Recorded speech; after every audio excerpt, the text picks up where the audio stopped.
London, 1903. A 3-year-old girl falls down the stairs, hits her head, and dies. The doctor confirms it. She didn't survive. But hours later, Dorothy comes back to life. And when she opens her eyes, she says something that freezes everyone in shock. "I want to go to my real home, in Egypt." You're about to witness the most documented case of reincarnation ever recorded. A story that challenges everything we know about life and death. A story where archaeologists confirmed memories from 3,000 years ago. Welcome to Reincarnation Chronicles, where we explore souls that return with impossible memories. I'm your guide through the unexplainable. Let's begin. Dorothy was just an ordinary girl, daughter of an English tailor, living a quiet life in London. Nothing about her seemed unusual, until the day that changed everything forever. She was playing in her home when she tripped and tumbled down the stairs. The impact was so violent that she lay unconscious for hours. Her parents frantically called for the doctor. When he arrived, examined the little girl, and delivered his devastating verdict, their world collapsed. "I'm terribly sorry," he said quietly. She didn't make it. Dorothy was dead. Her parents wept over her lifeless body. The doctor prepared to issue the death certificate. But then, something inexplicable happened. Several hours later, as her parents mourned the loss of their only child, Dorothy's eyes suddenly opened. She was alive. The doctor couldn't explain what had happened. He examined her again, completely baffled. "This is impossible," he muttered. She had no pulse, no breathing. She was gone. But when Dorothy fully recovered, her parents noticed something deeply unsettling. The girl who had returned from death wasn't the same person anymore. She spoke strange things, used words that an English child should never know. Her manner had changed completely. And then, Dorothy said something that sent chills down her parents' spines. "I want to go home, my real home, in Egypt." How could a 3-year-old child who had never left London know about Egypt? How could she speak with such certainty about a place she'd never seen? But this was just the beginning of something far more disturbing. In the months following the accident, Dorothy began having dreams so vivid they seemed more real than life itself. She would wake up screaming about temples, about priests, about ancient rituals. She drew Egyptian hieroglyphs with perfect precision, symbols her parents had never seen, symbols she'd never been taught. She sang in an ancient language that no one could identify, and she cried desperately, begging to return to the temple.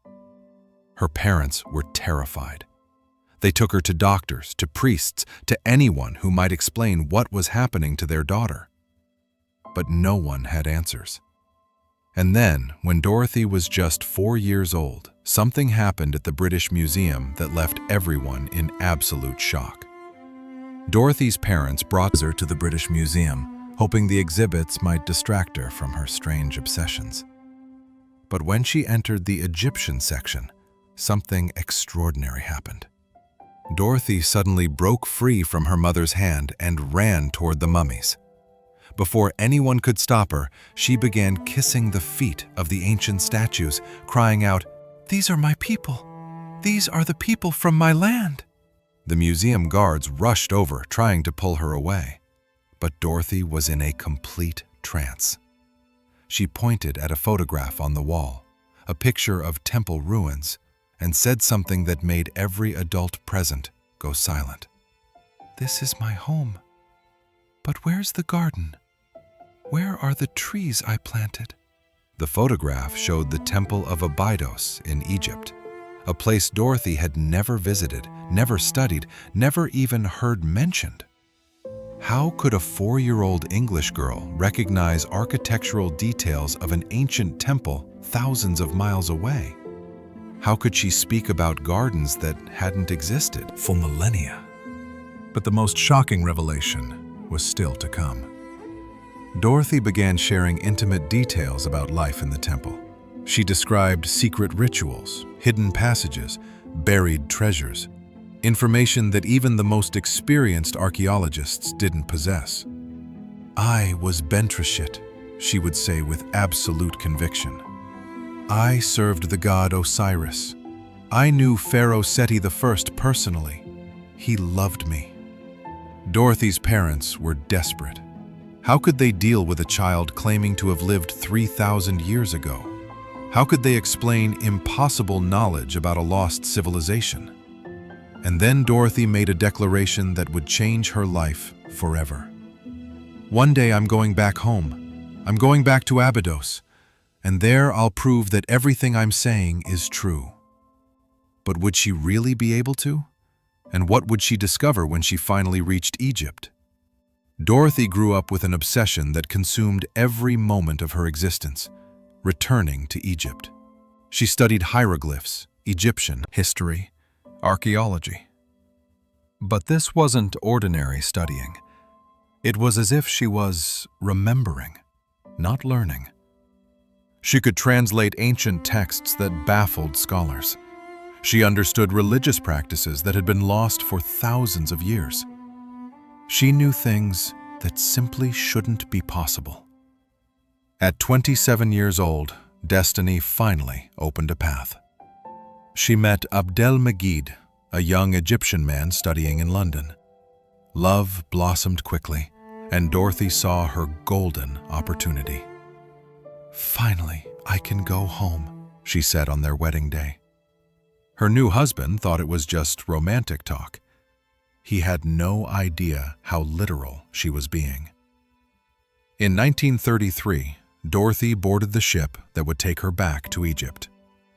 But what happened during the voyage disturbed even her husband. As the ship approached the Egyptian coast, Dorothy began crying uncontrollably. "I can feel it," she whispered through her tears. "I can feel the energy of the sacred land. I'm coming home after so long."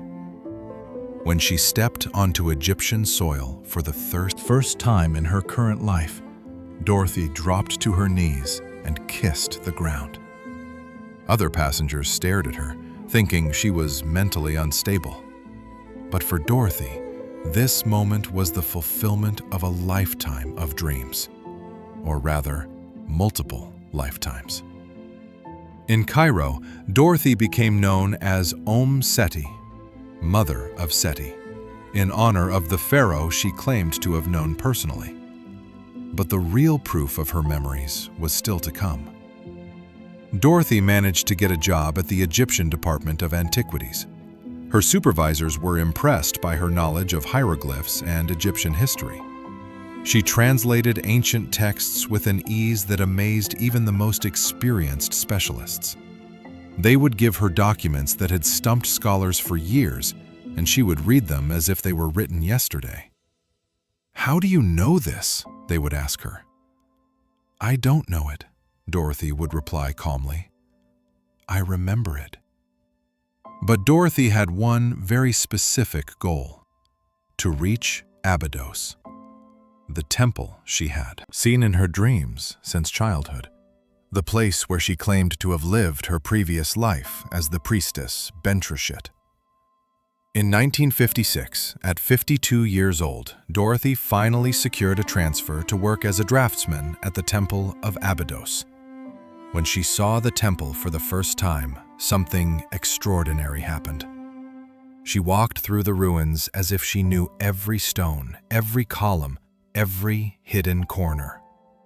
"It's exactly as I remembered," she murmured, tears streaming down her face. "But some things are different. Some walls have been moved." And then, Dorothy did something that sent shockwaves through the archaeological community. On Dorothy's first day in Abydos, she did something that froze the blood of every archaeologist present. She walked directly to what appeared to be an ordinary wall and declared, "Behind this wall, there's a secret passage that leads to the sacred garden." The specialists laughed. That wall had been studied for decades. There was nothing there.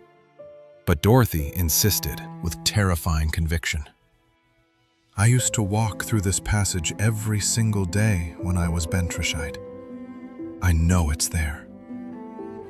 Dr. Hassan Al-Sayyed, the lead archaeologist, was particularly skeptical. "Mrs. Edie, with all due respect, we've mapped this area using ground-penetrating radar. There's nothing there." But Dorothy's eyes blazed with a certainty that unnerved him. "Your machines can't detect what was deliberately hidden by ancient magic. I watched the priests seal this passage with sacred rituals. I was there." She placed her hand on the wall, closed her eyes, and began describing in perfect detail. "The passage is 4 meters long, angled downward at 15 degrees. The walls are limestone but painted with blue lotus flowers, my favorite flowers. I used to touch them every morning when I walked to the garden to pray. The third stone from the ground on the left side has a small crack in the shape of an ankh. I caused that crack myself when I dropped my oil lamp running to meet Seti." Secretly. The archaeologists exchanged uncomfortable glances. How could she know such specific details about a passage that supposedly didn't exist? 3 weeks later, during a routine excavation, the archaeologists made a shocking discovery. Exactly where Dorothy had indicated, they found the remains of an ancient passage connecting the temple to an external garden. The passage had been buried for over 2,000 years. How could she possibly have known? But when they opened the passage Dorothy had predicted, something happened that nobody was prepared for. The moment the ancient seal broke, Dorothy collapsed. Other workers rushed to help her, but she pushed them away, crawling on her hands and knees toward the newly opened passage. "I can smell it," she whispered. "The blue lotus oil we used to burn in the garden. After 3,000 years, I can still smell it." Inside the passage, they found exactly what Dorothy described: blue lotus paintings on the walls and on the third stone from ground level on the left, a crack in the perfect shape of an ankh. Dr. Al-Sayyed's hands trembled as he photographed it. "This is impossible," he kept repeating. "This is scientifically impossible." Dorothy ran her fingers over the paintings, tears streaming down her face. "I painted these myself. Seti would bring me pigments from his royal workshops. The priests forbade priestesses from decorating the passages, but Seti allowed me because he loved my art." She pointed to a small hieroglyph hidden in the corner. "Look, that's my signature. The symbol I created for myself. A lotus flower with a heart inside." The archaeologists found the symbol exactly where she indicated. It wasn't in any database of known hieroglyphs. Dorothy began revealing details about the temple that left even the most experienced Egyptologists speechless. She knew where chambers were located that had only been discovered recently. She knew specific rituals that were described only in rare papyri she had never studied. "Here," she said, pointing to an empty area of the temple. "This was the sacred library. And down there, 3 meters deep, you'll find the remains of an Osiris statue that was broken during an invasion." The archaeologists followed her directions. They found exactly what she had described, word for word, stone for stone. Dorothy wasn't just remembering things she had read in books. She was recalling a life she had lived 3,000 years ago, and the evidence was becoming impossible to ignore. But the most shocking revelation was still to come. One night, Dorothy said she needed to stay alone in the temple. She had a very important meeting. "With whom?" her colleagues asked. "With Seti," she answered calmly. "He comes to visit me every night. We have a lot to discuss after being separated for so long." The archaeologist thought Dorothy was losing her mind, but the next morning they found something that left them speechless. Written on the temple walls in chalk were perfect hieroglyphs that Dorothy had never copied from anywhere, and the message was disturbing. "Bentrishit has returned home. Eternal love never dies." Who had written that message? And how did Dorothy know hieroglyphs so ancient that they weren't even in reference books? Dorothy's nighttime visits to the temple were about to reveal the deepest secret of her connection with ancient Egypt. Dorothy's nights in Abydos became a mystery that terrified even the local residents. They told whispered stories about strange lights in the temple, about ancient voices echoing among the ruins, about an English woman conversing with the spirits of dead pharaohs. Dorothy confirmed everything without the slightest embarrassment. "Seti comes to visit me every night," she would say matter-of-factly. "We talk about the past, about our love, about secrets that still need to be revealed." In 1970, a British documentarian decided to investigate Dorothy's claims. He installed recording equipment in the temple during one of her nighttime visits. What was captured that night shocked everyone. At 2 a.m., the microphones picked up Dorothy's voice speaking in ancient Egyptian. But she wasn't alone. There was a second voice, deeper, more authoritative, responding in a dialect so archaic that no specialist could fully translate it. Dorothy was literally conversing with someone invisible. "My beloved Bentrishite," said the mysterious voice, "you've returned to me after so long." "I never forgot you, my pharaoh," Dorothy responded. "I promised I would return, and here I am." The dialogue lasted 3 hours.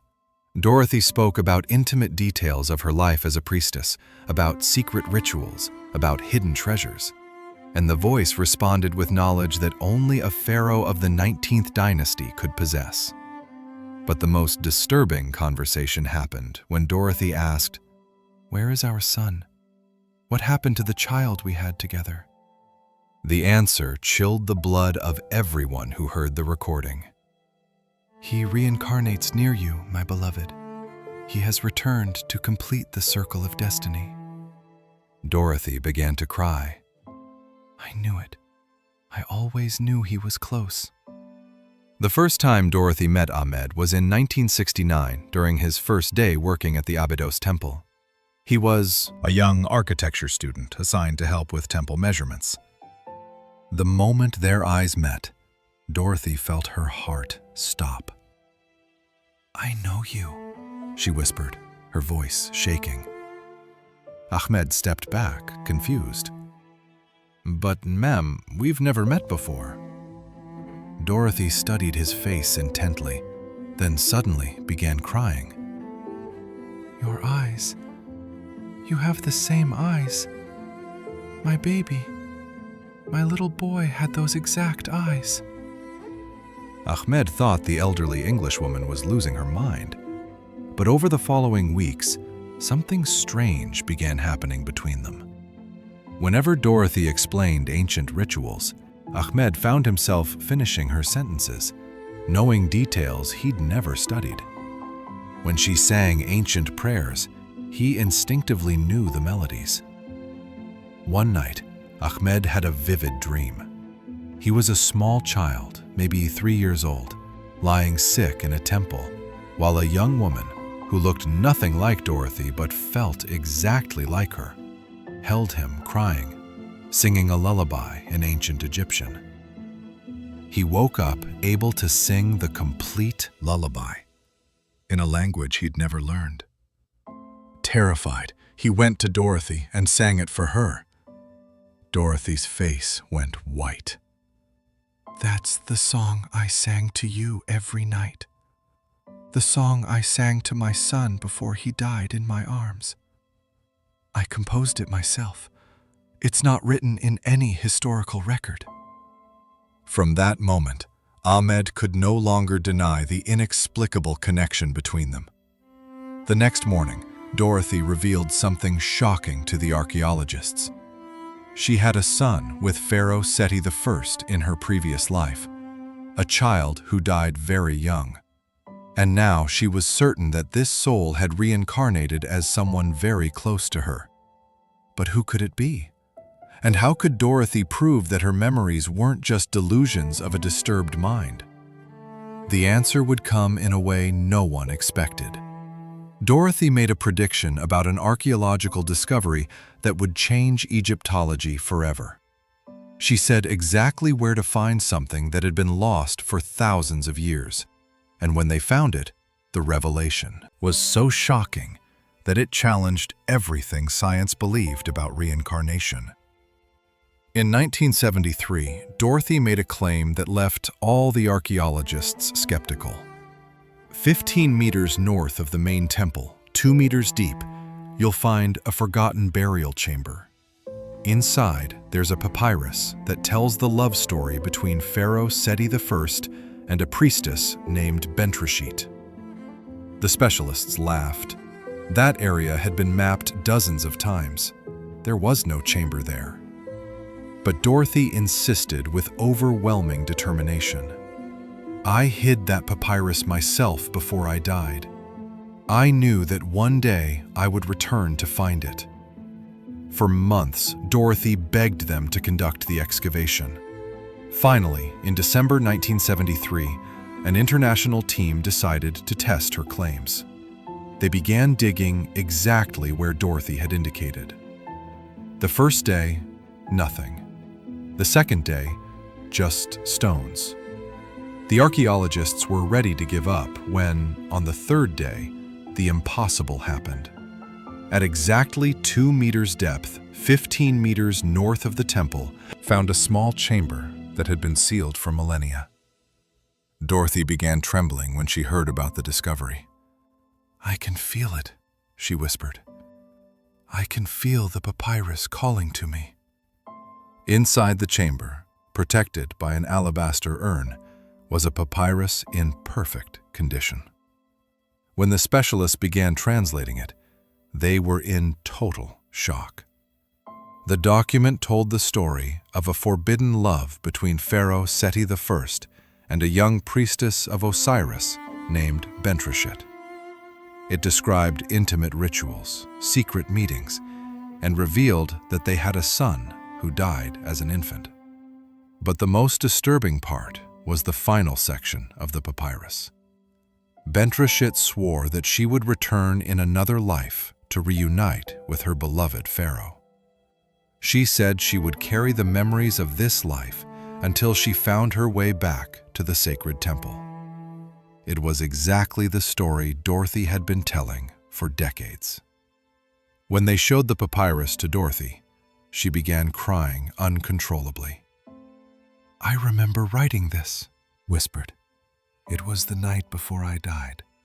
I knew I needed to leave proof for when I returned." The archaeologists were speechless. How could Dorothy have predicted the exact location of a document she herself claims to have written 3,000 years ago? But the most shocking revelation was still to come.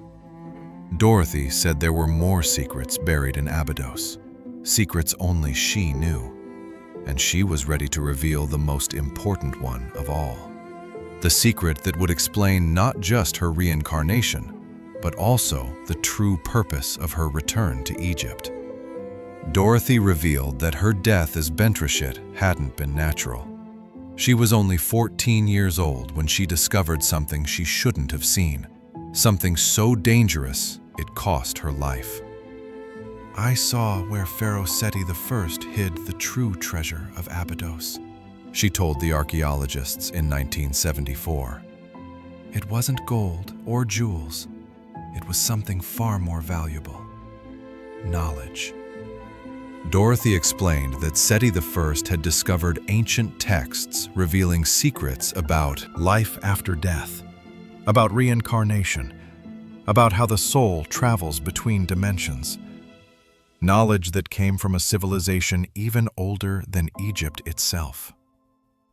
When I was Bentrishit, I helped Seti hide these texts in a secret chamber, but the priests discovered our romance and our conspiracy.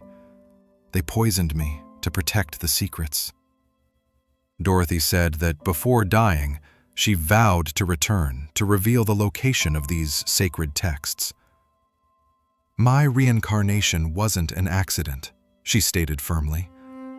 It was a plan carefully orchestrated by spiritual forces.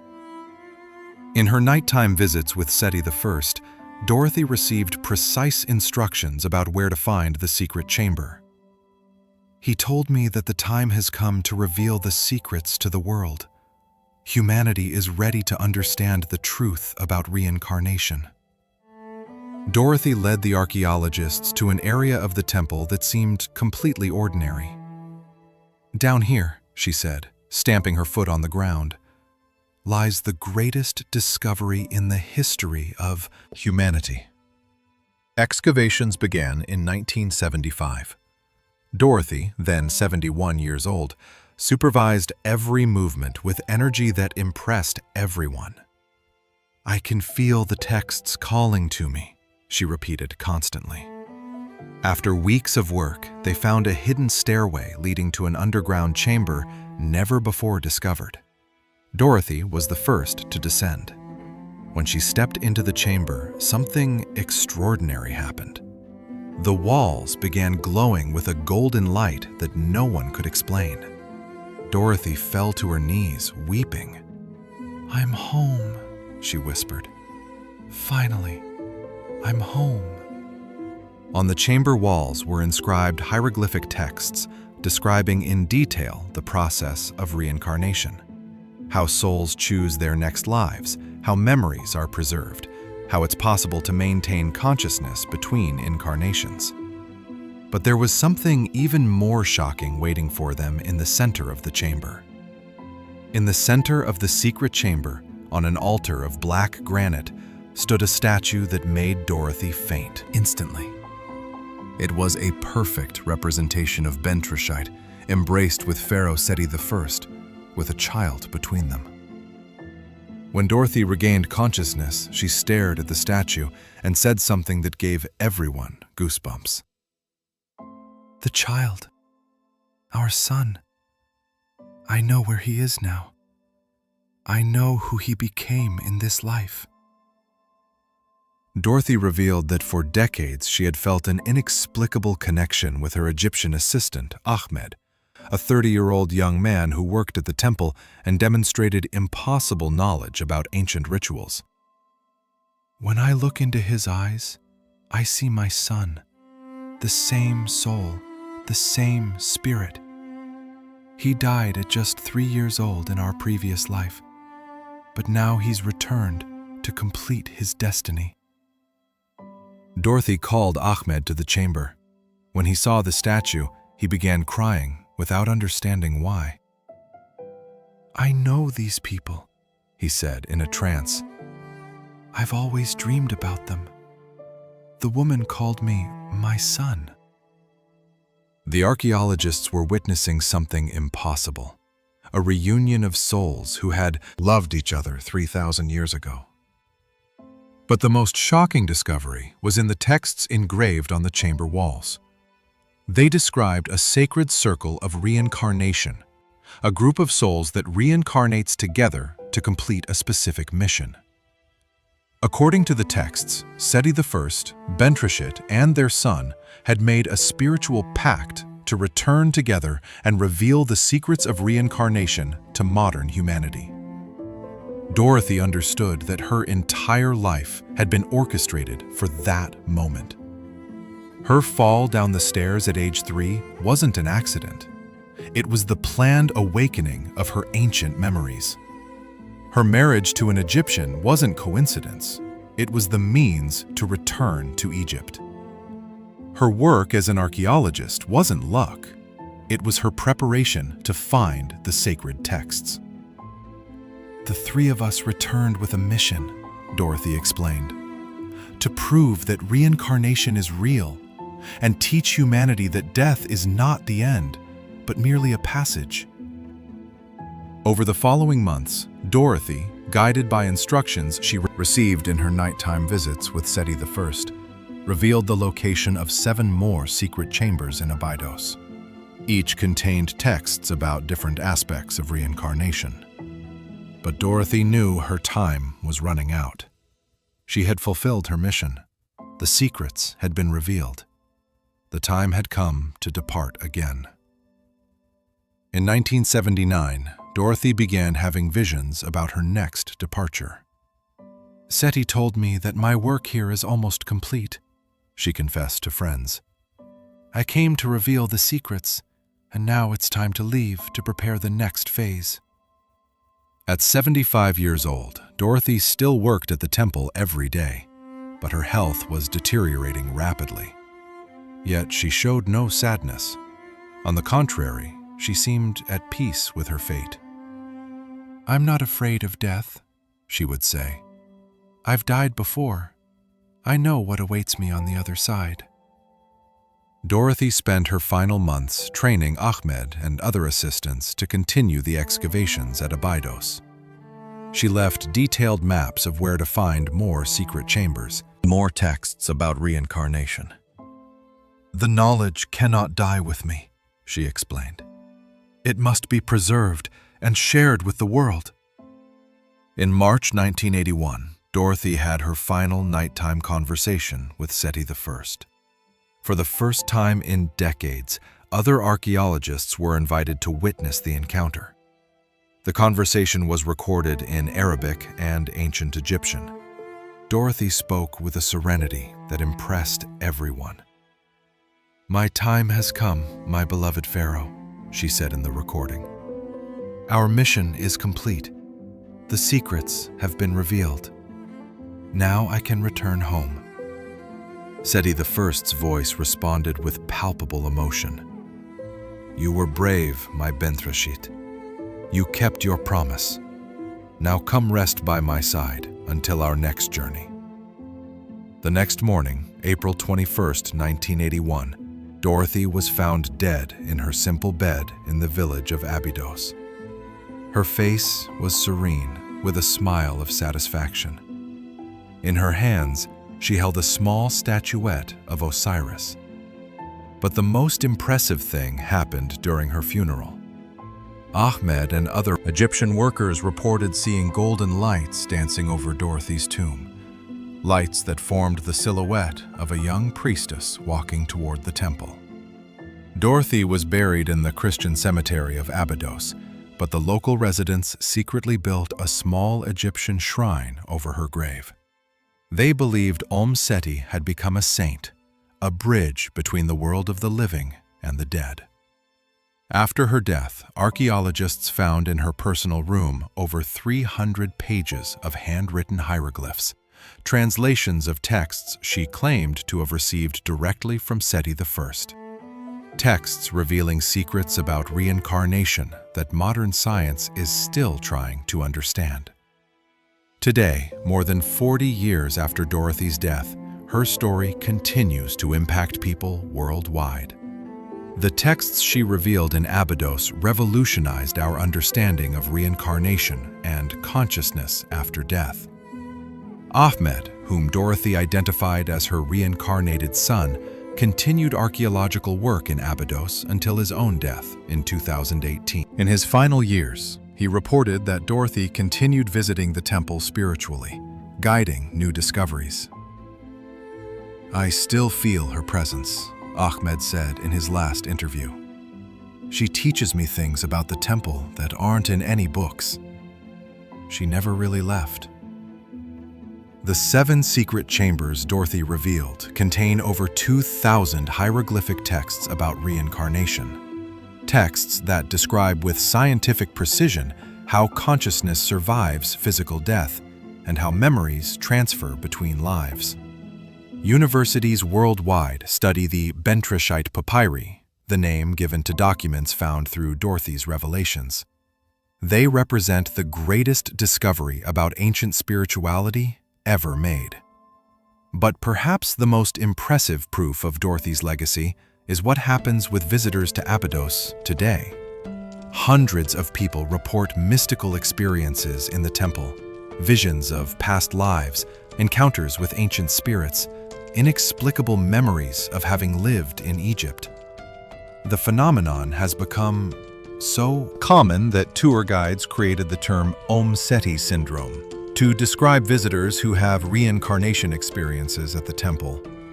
Dorothy proved that reincarnation isn't just a religious belief, it's a scientifically verifiable reality. Her impossible memories, her inexplicable knowledge, her precise archaeological discoveries challenge everything we know about life and death. She demonstrated that some souls return with specific missions, that true love transcends death, that there exists a continuity of consciousness that modern science is only beginning to understand. Dorothy Eady's story, Om Seti Bentreshit, isn't just about a woman who remembered her past life. It's proof that the soul is immortal, that death is merely a transition, that we have all lived before and will live again. Today, when you look at the Temple of Abydos, you can almost see the figure of a young priestess walking among the ancient columns. Dorothy kept her promise. She returned home, and through her courage, she showed all of humanity that death is not the end of the journey. It's just the beginning of a new eternal adventure. Dorothy's soul continues inspiring truth seekers around the world, proving that love and determination can conquer even death. What place in the world do you feel an unexplainable connection to? Write it down below. If Dorothy's story gave you chills, you need to discover other impossible cases of reincarnation that we're revealing here at Reincarnation Chronicles. Subscribe to the channel, hit the bell, and come discover more souls that returned with memories from the past. The next case might be even more shocking than this one.